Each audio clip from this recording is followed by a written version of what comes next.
నెల్లూరు జిల్లా ఇందుకూరుపేట మండలం నిడుముసలి గ్రామంలోని హర్జనవాడ వాసులు తీవ్ర భయాందోళనలో ఉన్నారు. వాడ చుట్టూ ఎలాంటి రక్షణ గోడలు లేకుండా అస్తవ్యస్తంగా తవ్విన చేపల గుంటలు అక్కడి చిన్నారుల ప్రాణాలకు ముప్పుగా మారుతున్నాయి. చిన్నారి పిల్లలు ఆడుకుంటూ పలుమార్లు ప్రమాదవశాత్తు ఈ గుంటల్లో పడిపోయిన సంఘటనలు ఉన్నాయని, ఎప్పుడు ఏ ముప్పు ముంచుకొస్తోందోనని తల్లులు గుండెలు బాదుకుంటున్నారు. ఇప్పటికైనా స్థానిక శాసనసభ్యురాలు వేమిరెడ్డి ప్రశాంతరెడ్డి, సంబంధిత అధికారులు వెంటనే స్పందించి గుంటల చుట్టూ రక్షణ గోడలు నిర్మించి తమ ప్రాణాలను కాపాడాలని హర్జనవాడ మహిళలు కన్నీటి పర్యంతమవుతూ వేడుకుంటున్నారు.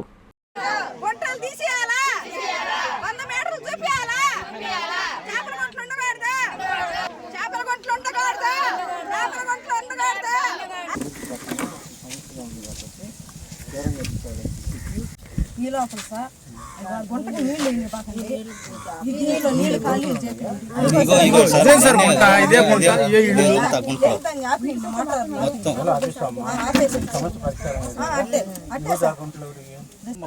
కుటుంబాలు మేమున్నాం. 200 కుటుంబాల్లో ఏంటంటే ప్రతి ఒక్కరికి ఇబ్బందే. మా చుట్టూ మా ఇళ్ళ చుట్టూ గుంటలు ఉన్నాయి, చేపల గుంటలు. మేమెట్టా కనీసం ఎవరైనా కానీ చేపల గుంట ఖాళీ చేయాలంటే నీళ్ళు వదులుతారు. ఆ నీళ్ళు వచ్చి మా ఇళ్ళ మీద పడుతుంటాయి. చేపలు పట్టినప్పుడు గుంటలు ఖాళీ చేసినప్పుడు వాసన మేము భరాయించలేకున్నాం. ప్రతి నైటు ఇంజిన్లు ఆయిల్ ఇంజిన్లు వేసేసి వదిలేసేస్తే నైట్ అంతా ఆడతాయి. మేము నిద్రపోవాలంటే ఎట్ట నిద్రపోవాలి పసిబిడ్డలను పెట్టుకొని.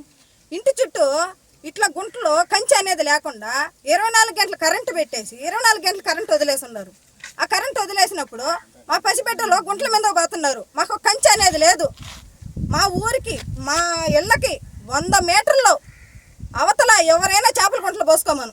మాకు దగ్గర చేపల గుంటలు ఉంటే మేమైతే ఒప్పుకోం. మేము అదే అడుగుతున్నాం. మాకు చేపల గుంటలు ఉండకూడదు. పసిబిడ్డల్ని మేము వదిలేసి మేము పనిలో పోతున్నాము. ఎవరు కాపుతారా? ఇళ్ళ పక్కన చేపల గుంటలు ఉంటే వాటిలో పడిపోయారని ఒక బిడ్డ ఆపడలేదంటే ముందు మేము గుంటల కింద బరికేయాల్సి వస్తుంది. ఎందుకని ఆ బిడ్డ ఆపట్టంలే. ఆ బిడ్డ ఆపడినప్పుడు మేము ఎత్తుకోనట్టుగా పోతుంటే చేపల గుంటల మీదకి రొయ్యల బస్సులో రాకూడదు అంటారు. మేమెట్రా మా బిడ్డలు వచ్చేది? మా బిడ్డలు ఎట్టెత్తుకోవాలి? మేము ఏ విధంగా పరిష్కారం అవుతుంది? మాకు ఏం చేస్తున్నారు? మా గ్రామాలు ఎవరన్నా వచ్చి మంచి చెట్టు కనీసం నీళ్ళు చేపలు పట్టుకుంటే మాకు ఇళ్ళ పక్క పోస్తారు, జిలేబులు పోసేస్తారు, క్యాట్ పీసులు పోస్తారు. మేమట్టా రొయ్యల తలకాయలు పోస్తారు. ఏస్ట్ నీళ్ళు వదిలేస్తుంటే మేము ఎట్టుండాలా? ఈ 200 కుటుంబాలు ఎట్టు బతకాలా? ప్రశాంతమ్మకి నమస్కారం. మా నిడుముసలి గ్రామం, ఇందుకూరుపేట మండలం. దయచేసి మా మనవ ఆలకించాలి. ఎందుకంటే మేము ప్రస్తుతం 200 కుటుంబాలు ఉన్నాము. ఒక్క నాయకుడు గాని వర్షం వచ్చినప్పుడు గాని ఏం వచ్చినప్పుడు మా మధ్యకి ఎవరైతే రారు. అయితే ఇప్పుడు ఓట్ల సమయంలో మాత్రం కాళ్ళు పట్టుకొని గడ్డాలు పట్టుకొని బతుకులాడతారు. అయితే ఇప్పుడు గుంటల విషయంలో మాత్రం ఎవ్వరు కూడా మమ్మల్ని సహకరించట్లేదు. పిల్లలు ఉంటే బడికెళ్లే పిల్లలు ఉన్నారు, పనికెళ్లే వృద్ధులు ఉన్నారు, అందరూ ఉన్నారు. కానీ ఇప్పుడు పనికి వెళ్తారు తల్లులు. అయితే బిడ్డలను ఎలా కాపలా కాస్తారు? కాపలా కాయలేరు కదా. ఇది గుంట, ఇది ఇల్లు. తల్లి పనికి వెళ్తుంది, బిడ్డగా గుంటలో పడుతుందంగా ఏ రీతిగా ఆలోచించాలి?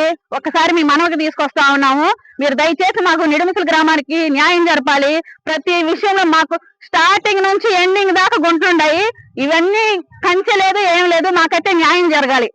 ఒక్క దాన్ని సార్ నేను ఉండేది. వీళ్ళన్నీ వదిలేస్తున్నారు, మా ఇంటి మీదకి వచ్చేస్తున్నాయి. అసలు ఇంట్లో ఉండాలా వెళ్ళిపోవాలా నాకు అర్థం కావట్లేదు. ఆ కాలం మాత్రం చేయలేదు.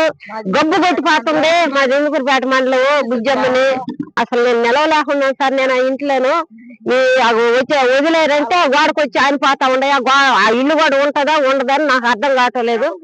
చేపల గుంటలో నీళ్ళన్నీ వచ్చి మా పంట మీద పడిపోతున్నాయి. ఆ పాప కనపడకుండా పోయింది. మేము కూడానే ఉన్నాం. ఎట్ట పోయిందో మాకు కనపడలే. ప్రతి ఒక్క మగవాడు కానీ ఆడవాళ్ళు కానీ గుంట్ల మీద పొరిగిస్తే గుంట్ల మీద అంతలోతు నీళ్ళు మేము ఆడికి ఎతికి పెట్టినాయి. మేము తిరగలేక చూసి అన్నట్టు అందరూ ఏకమ్మతున్న గమ్మతున్న అందరూ మళ్ళీ అక్కడ బట్టి ఎతికిదారు. ఆ పాప ఏడుండిందో గుంటలో ఉండిందో ఏడుండిందో ఆ సమయానికి వచ్చింది. లేకుండా ఉంటే ఆ బిడ్డ పరిస్థితి అయింది. 2 సంవత్సరాల పాప. Viswasai NEET medical academy. Doctor కావాలనుకోవడం మీ ఆశయమైతే మీ ఆచరణకు ఒకే ఆలోచన విశ్వసాయి. నీట్లో సీటే మీ లక్ష్యమైతే ఆ లక్ష్యాన్ని ఛేదించగలిగే ఒకే ఒక్క చోటు విశ్వసాయి. విద్యార్థుల ఆశయాన్ని, తల్లిదండ్రుల కలలు నిజం చేసుకోవడానికి నిజమైన మార్గమే విశ్వసాయి నీట్ మెడికల్ అకాడమీ. ఎందుకంటే స్థాపించిన సంవత్సరం నుంచి ఎందరో విద్యార్థుల్ని డాక్టర్లుగా మార్చి వారి ఆశయాన్ని చేరువ చేసిన విద్యా సంస్థ విశ్వసాయి. అనతి కాలంలోనే 1200కు పైగా మెడికల్ సీట్లు సాధించిన విశ్వసాయి చరిత్ర ఒక ఘనత. అపార అనుభవజ్ఞులైన డైరెక్టర్స్, అత్యుత్తమమైన ఫ్యాకల్టీ, అత్యున్నత ప్రమాణాలతో కూడిన విద్యాబోధన, ప్రణాళికాబద్ధమైన స్టడీ మెటీరియల్స్, ఎటువంటి ఒత్తిడి లేకుండా స్ట్రెస్ ఫ్రీ ఎడ్యుకేషన్ అందిస్తున్న సంస్థ విశ్వసాయి నీట్ మెడికల్ అకాడమీ. అందుకే నీట్ లో సీట్ సాధించాలంటే the one and only choice Viswasai NEET medical academy. 2027 NEET long term అడ్మిషన్లు ప్రారంభమైనవి. సంప్రదించండి Viswasai NEET medical academy, Nellore, Tirupati.